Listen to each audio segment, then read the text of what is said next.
सूरज का चेहरा छठ पूजा की पारंपरिक कथा और महिमा। भारतीय संस्कृति में देवताओं की पूजा अर्चना में प्रकृति का स्थान सर्वोपरि रहा है। सूर्य जो जीवन, प्रकाश और ऊर्जा का स्रोत है, उसकी उपासना का पर्व ही छठ पूजा कहलाता है। ये पर्व मुख्य रूप से बिहार, झारखंड, पूर्वी उत्तर प्रदेश और नेपाल के तराई क्षेत्रों में बड़े उत्साह से मनाया जाता है। हालांकि आज ये पर्व पूरे भारत और विश्वभर में बसे भारतीयों द्वारा श्रद्धा और आस्था से मनाया जाने लगा है। छठ शब्द संस्कृत के षष्ठी से बना है, जिसका अर्थ है छठा दिन। ये पर्व कार्तिक मास के शुक्ल पक्ष की षष्ठी तिथि को मनाया जाता है। इस दिन सूर्यदेव और छठी मैया की उपासना की जाती है। छठ पूजा का उल्लेख प्राचीन वेदों, विशेषकर ऋग्वेद में भी मिलता है। उसमें सूर्यदेव की उपासना और उनके किरणों के द्वारा जीवन में ऊर्जा प्राप्ति का वर्णन है। माना जाता है कि वैदिक काल में ऋषि मुनि सूर्य की उपासना करते थे और जल में खड़े होकर सूर्य को अर्घ्य देते थे। त्रेतायुग की कथा श्री राम और सीता से संबंधित कथा। पौराणिक मान्यता के अनुसार जब भगवान राम और माता सीता 14 वर्ष का वनवास पूरा कर अयोध्या लौटे, तब उन्होंने राजसूय यज्ञ किया। यज्ञ के बाद माता सीता ने कार्तिक शुक्ल षष्ठी के दिन सूर्यदेव की पूजा की और पूरे नियम निष्ठा के साथ षष्ठी देवी का व्रत रखा। कहा जाता है कि तभी से यह छठ पूजा का प्रारंभ हुआ और इस परंपरा को सीता ने स्वयं समाज में फैलाया। महाभारत काल की कथा कर्ण की उपासना। दूसरी प्रसिद्ध कथा महाभारत काल की है। कहा जाता है कि कर्ण, जो सूर्यदेव के पुत्र थे, प्रतिदिन भोर में उठकर जल में खड़े होकर सूर्य को अर्घ्य देते थे। उन्हीं की तपस्या और उपासना के प्रभाव से वे अद्भुत शक्ति और तेज प्राप्त कर सके। इसलिए छठ पूजा को सूर्य उपासना का पर्व भी कहा जाता है और लोग कर्ण को छठ व्रत का प्रथम उपासक मानते हैं। राजा प्रियव्रत और षष्ठी देवी की कथा। एक और कथा स्कंद पुराण में मिलती है। राजा प्रियव्रत की कोई संतान नहीं थी। उन्होंने अनेक यज्ञ किए, परंतु उन्हें सफलता नहीं मिली। तब ऋषि कश्यप ने उन्हें पुत्र प्राप्ति हेतु यज्ञ करने का सुझाव दिया। यज्ञ से रानी ने एक पुत्र को जन्म दिया, पर वह मृत था। राजा रानी शोक में डूब गए। तभी आकाशवाणी हुई और देवी षष्ठी प्रकट हुई। उन्होंने कहा, मैं सृष्टि की जननी और बालकों की रक्षिका हूँ, तुम मेरी पूजा करो। राजा रानी ने श्रद्धापूर्वक पूजा की और उन्हें पुत्र रत्न की प्राप्ति हुई। तब से लोगों ने बालकों की रक्षा और संतान प्राप्ति के लिए षष्ठी देवी की पूजा आरंभ की। इसी कारण आज भी छठ व्रत को संतान सौभाग्य और पारिवारिक सुख के लिए किया जाता है। हिंदू धर्म में सूर्य को प्रत्यक्ष देवता माना गया है।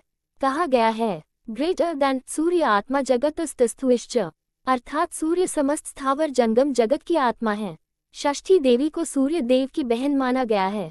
इसलिए छठ पर्व में सूर्य और षष्ठी मैया दोनों की संयुक्त पूजा होती है। भक्त मानते हैं कि सूर्य की किरणें शरीर से रोगों का नाश करती हैं और षष्ठी मैया संतान तथा परिवार की रक्षा करती हैं। छठ पूजा 4 दिनों तक मनाई जाती है। प्रत्येक दिन का अपना धार्मिक और आध्यात्मिक महत्व है। एक पहला दिन नहाय खाया। पहले दिन व्रती व्यक्ति, अधिकतर महिलाएं, सूर्योदय से पहले स्नान करती हैं। गंगा या किसी पवित्र नदी या तालाब में स्नान करके घर लाकर गंगा जल से भोजन बनाती हैं। इस दिन का नियम है पवित्रता और सात्विकता। व्रती दिन भर अन्न ग्रहण नहीं करती, केवल एक बार शुद्ध भोजन करती हैं जिसमें लहसुन प्याज नहीं होता। इस दिन का भोजन अक्सर लौकी, भात, कद्दू, चना दाल और चावल होता है। दूसरा दिन खरना या लोहंडा। दूसरे दिन व्रती पूरे दिन निर्जला उपवास रखती है। शाम को सूर्यास्त के बाद घर में गुड़ और चावल की खीर, रोटी और केले का प्रसाद बनता है। व्रती पहले सूर्य को अर्घ्य देकर यह प्रसाद ग्रहण करती है और फिर घर के सभी लोगों को ये प्रसाद बांटा जाता है। इसे खरना कहा जाता है। इस दिन के बाद व्रती 36 घंटे का निर्जला व्रत आरंभ करती हैं। तीसरा दिन संध्या अर्घ्य। तीसरे दिन की शाम को सभी व्रती अपने परिवार और समाज के लोगों के साथ घाट पर पहुंचते हैं। घाट को गंगा या नदी के किनारे बड़े सुंदर तरीके से सजाया जाता है। व्रती जल में खड़े होकर अस्ताचल सूर्य, डूबते हुए सूर्य को अर्घ्य देती हैं। इस अर्घ्य में पूजा का डाला, सूप सजाया जाता है जिसमें ठेकुआ, केला, नारियल, ईख, सिंगाड़ा, फल आदि रखे जाते हैं। भक्त सूर्य देव और छठी मैया से संतान, सुख और स्वास्थ्य की कामना करते हैं। चौथा दिन उषा अर्घ्य या पारण। ये छठ पर्व का अंतिम दिन होता है। सूर्योदय से पहले व्रती पुनः घाट पर जाती है और उदीयमान सूर्य, उगते हुए सूर्य को अर्घ्य देती हैं। इस समय वातावरण अत्यंत पवित्र और भावनात्मक होता है। घाटों पर छठी मैया के गीत गूंजते हैं और जल में खड़ी महिलाएं आंसुओं से भाव व्यक्त करती हैं। सूर्य को अर्घ्य देने के बाद व्रती घर लौटती है और व्रत का पारण करती है, अर्थात जल और प्रसाद ग्रहण कर व्रत समाप्त करती है। कहा जाता है कि इस समय सूर्य देव और षष्ठी मैया व्रती की हर मनोकामना पूर्ण करते हैं। छठी मैया को मां षष्ठी देवसेना कात्यायनी देवी भी कहा जाता है। लोक परंपरा में छठ के दौरान अनेक सुंदर भक्ति गीत गाए जाते हैं।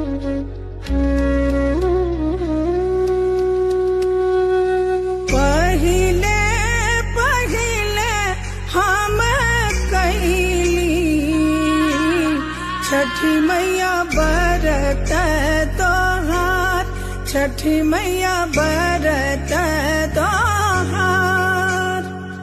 करिहा क्षमा छठी मैया, भूल चुक गलती हमार, भूल चुक गलती हमार। इन गीतों में मां की महिमा, उनकी कृपा और पारिवारिक सुख शांति की कामना व्यक्त की जाती है। छठ पूजा में नियम और शुद्धता का अत्यधिक महत्व है। व्रती को मन, वचन और कर्म से पुनर्तः पवित्र रहना होता है। पूजा में प्रयुक्त बांस का सूप, डाला, मिट्टी के दिए, फल फूल सब स्वच्छ और प्राकृतिक होने चाहिए। इस पूजा में न तो दिखावा होता है, न ही भव्यता की कोई आवश्यकता। ये भक्ति, तपस्या और संयम का पर्व है। छठ में न कोई मूर्ति होती है, न कोई पुरोहित आवश्यक। हर भक्त स्वयं ही पुजारी बन जाता है और सूर्य की किरणों में ईश्वर का दर्शन करता है। इससे स्पष्ट होता है कि यह पर्व मानव और प्रकृति के सीधा संवाद का प्रतीक। छठ पूजा केवल धार्मिक नहीं, बल्कि वैज्ञानिक दृष्टि से भी अत्यंत लाभकारी है। जब व्रती सूर्य को जल अर्पित करते हैं, तब सूर्य की किरणें जल से परावर्तित होकर शरीर पर गिरती हैं। इससे शरीर में विटामिन डी की मात्रा बढ़ती है और रोग प्रतिरोधक क्षमता भी। सूर्य की लाल और नारंगी किरणें मानसिक शांति प्रदान करती हैं, जिससे तनाव और चिंता कम होती है। व्रत के दौरान उपवास और सात्विक भोजन शरीर को विषमुक्त करता है। इस प्रकार ये पर्व शरीर, मन और आत्मा तीनों की शुद्धि का प्रतीक है। छठ पूजा केवल एक धार्मिक उत्सव नहीं, बल्कि लोक संस्कृति का उत्सव भी है। इस पर्व में कोई भेदभाव नहीं होता। अमीर गरीब, उच्च नीच, स्त्री पुरुष सब एक समान भाव से भाग लेते हैं। घाटों पर सजावट, लोकगीत, सामूहिक उपासना, ये सब समाज में एकता, सौहार्द और सहयोग की भावना को बढ़ाते हैं। कहीं बहन अपने भाई की दीर्घायु के लिए व्रत रखती है, कहीं माता अपने पुत्र के सुख के लिए, कहीं नवविवाहिताएं संतान प्राप्ति की कामना करती हैं, तो कहीं वृद्ध महिलाएं पूरे परिवार के मंगल की प्रार्थना करती हैं। 1. छठ के समय घर में झाड़ू तक नहीं लगाई जाती, ताकि कोई अशुद्धि न हो।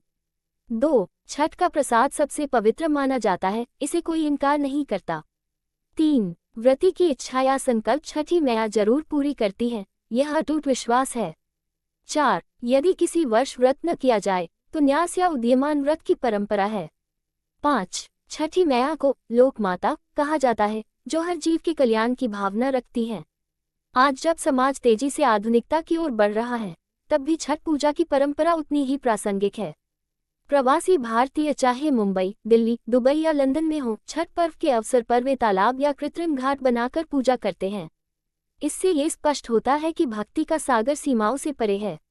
अब नगर पालिकाएं विशेष प्रबंध करती हैं, घाटों की सफाई, प्रकाश, सुरक्षा की व्यवस्था होती है। टीवी, रेडियो और सोशल मीडिया पर छठ गीत और जयघोष गूंजते हैं। ये पर्व आज भी भारतीय जनमानस की अटूट आस्था का प्रतीक बना हुआ। छठ पूजा हमें संयम, श्रद्धा और आत्मनियंत्रण का पाठ सिखाती है। ये हमें याद दिलाती है कि मनुष्य प्रकृति का अंश है, स्वामी नहीं। जब हम सूर्य को नमन करते हैं, तो दरअसल हम उस शक्ति को प्रणाम करते हैं जो हमें हर दिन जीवन देती है। छठ व्रत का मूल संदेश है, ग्रेटर देन, त्याग में ही आनंद है और संयम में ही शक्ति। व्रती स्त्रियां अपने पूरे परिवार के कल्याण के लिए भूखी प्यासी रहकर जो साधना करती हैं, वह किसी तपस्विनी से कम नहीं। छठ पूजा केवल एक पर्व नहीं, बल्कि यह भारतीय संस्कृति की आत्मा है। ये हमें सिखाती है कि जीवन में आस्था, प्रकृति प्रेम और पारिवारिक एकता कितनी आवश्यक है। सूर्य की पहली किरण जब जल पर पड़ती है और लाखों महिलाएं अर्घ्य देती हैं, तो लगता है जैसे धरती और आकाश दोनों एक साथ भगवान के चरणों में झुक गए हों। छठ पूजा हमें न केवल धार्मिकता सिखाती है, बल्कि यह सिखाती है कि ग्रेटर देन, जहाँ विश्वास है, वहीं ईश्वर का वास है।